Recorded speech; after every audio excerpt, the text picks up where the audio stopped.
Subscribe now and press the bell icon. Never miss an update. Hello everyone, hi this is Sumera and welcome back to my YouTube channel. तो जैसा कि आप लोगों को सबको मालूम है कि मानसून शुरू हो गया है, which is very bad weather for cats and dogs. तो हमें बहुत ज़्यादा प्रिकॉशंस लेने पड़ते हैं, हमें बहुत ज़्यादा ध्यान रखना पड़ता है। अक्सर जो बहुत ही नॉर्मल और मतलब इम्पॉर्टेंट चीज़ है जो कि कैट फूड होता है, पेट फूड होता है, तो हमें उसे मानसून में कैसे बचा के रखना है, क्योंकि वो मॉइस्चर पकड़ लेता है और नरम हो जाता है।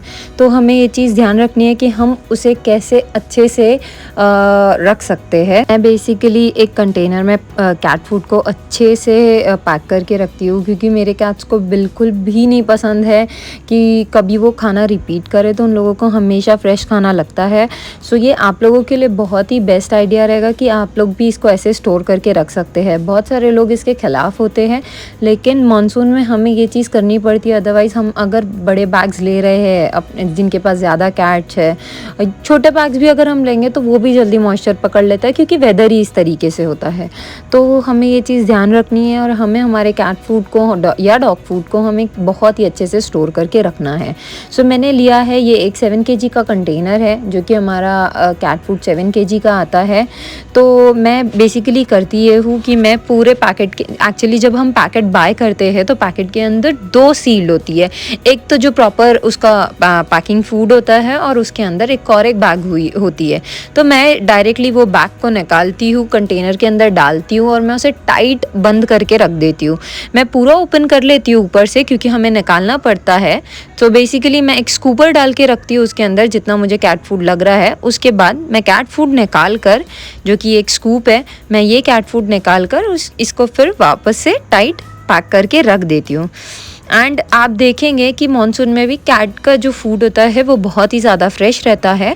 इसमें हमें कोई प्रॉब्लम नहीं होती है, कोई मॉइस्चर नहीं पकड़ता है। हाँ, अगर आपके पास कोई भी स्टील का कंटेनर हो तो वो एक बहुत ही बेनिफिट रहता है कैट के लिए, तो आप वो भी यूज़ कर सकते हैं। मैंने प्लास्टिक का लिया है, क्योंकि ये लाइट वेट होता है एंड ईजी टू हैंडल होता है। तो मैं इसी तरीके से अपने कैट फूड को स्टोर करके रखती हूँ। तो आप भी ये चीज़ कर सकते हैं और आप यकीन मानेंगे कि फूड बहुत ही अच्छे से स्टोर होता है एंड फ्रेश रहता है। खैर, मेरे पास इतनी ज़्यादा कैट्स है तो मेरा फूड ज़्यादा चलता नहीं है, बट जिन लोगों के पास कम कैट्स है बट उनको फूड ज़्यादा लगता है, वो बिल्कुल इस तरीके से स्टोर करके रख सकते हैं। देखिए कैट कितना एंजॉय करके खाता है, क्योंकि फ्रेश लगता है। अगर कैट फूड में से ज़रा सा भी स्मेल चला गया और मॉइस्चर पकड़ लिया तो बिल्कुल कैट रिफ्यूज़ कर देती है वो फूड को खाने के लिए।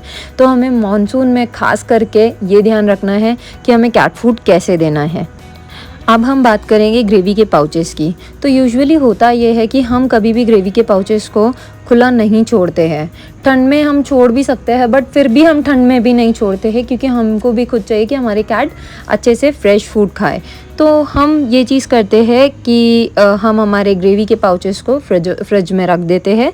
तो हमें ध्यान रखना है, जब भी ठंड बढ़ जाती है या वेदर चेंज हो जाता है, गर्मी का है तो ठीक है, वार्म चीज़ है तो ठीक है, बट अगर ठंड बढ़ गई है तो हमें कभी भी फ्रिज से निकला हुआ डायरेक्ट फूड अपने कैट को सर्व नहीं करना है।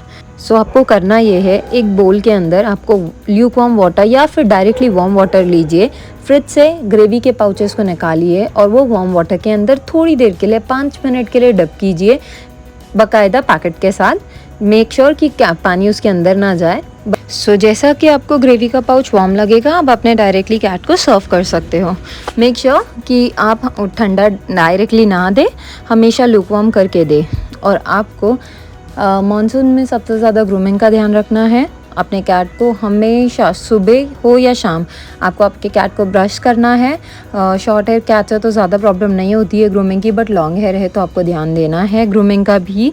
और आपके कैट के पॉज और आपके कैट का फेस, ये आपको दोनों को कोई भी वाइप से क्लीन करना है, क्योंकि अगर आप ये नहीं करोगे तो इन्फेक्शन होना शुरू हो जाएगा और इन्फेक्शन बहुत ही जल्दी बढ़ता है मानसून में और बहुत रिकवरी टाइम बहुत स्लो होता है कैट्स के अंदर। तो मेक श्योर कि आप आपके कैट को प्रॉपरली ग्रूम रखें।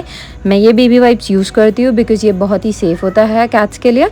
और मैं नॉर्मली वाइप से जो भी बेबी वाइप्स होते हैं मैं उनको लेके अपने कैट्स के पॉज और ईयर्स दोनों क्लीन कर देती हूँ। और कभी कभी कभी फेस भी, क्योंकि उनके अक्सर फेस में गंदगी हो जाती है जमा। तो मैं इस चीज़ का ध्यान बहुत ही ज़्यादा रखती हूँ। तो मेक श्योर कि आप आपके कैट्स के पॉज, आपके कैट के ईयर्स और आपके कैट के फेस, आपके कैट का फेस, ये सारी चीज़ें वाइप से क्लीन कर ले ताकि वो बिल्कुल फ्रेश फील करे।